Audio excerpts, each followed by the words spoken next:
Cette photo évoque plusieurs choses pour moi. D'abord, c'est un souvenir amusant du week-end où j'ai accueilli Iris Castin de Ludicanis sur ses enseignements sur les mécanismes d'apprentissage. Ensuite, la situation souligne à quel point il est important de tenir compte du point de vue de l'apprenant quand on enseigne un comportement. Lors de cet atelier, nous étions censés enseigner un comportement différent selon si c'est la carte rouge qui est montrée ou si c'est la carte noire, et renforcer l'inaction face à un troisième objet.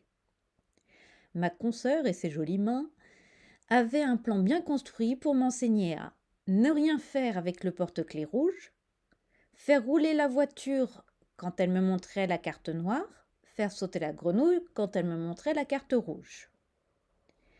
Et c'est sur cette dernière étape que je lui ai posé quelques difficultés.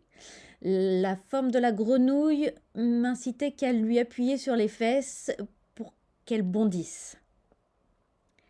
Même si c'est en partie le comportement attendu, qu'elle saute, elle aurait dû rester sur la table. Ma consoeur alors allait la récupérer, la remettre sur la table et attendait que je lui montre que j'avais compris. Sauf que, en fait, j'ai recommencé. J'ai réappuyé sur les fesses de la grenouille pour qu'elle bondisse hors de la table et que ma consoeur soit obligée d'aller la rechercher à nouveau par terre. Et encore, ce plusieurs fois. Pour quelle raison?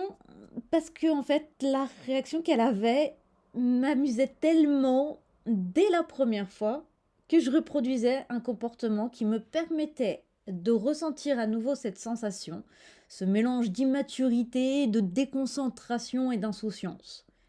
Sa réaction en conséquence de mon comportement, même s'il n'était pas celui attendu, était une motivation agréable à reproduire mon comportement.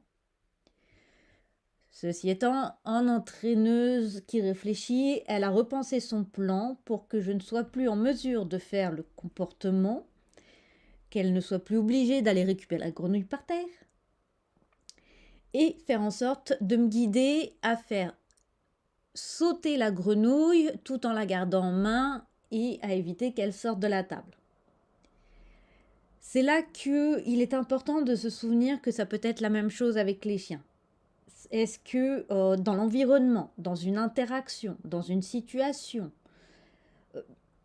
il ne trouverait pas une motivation à maintenir un comportement indésirable?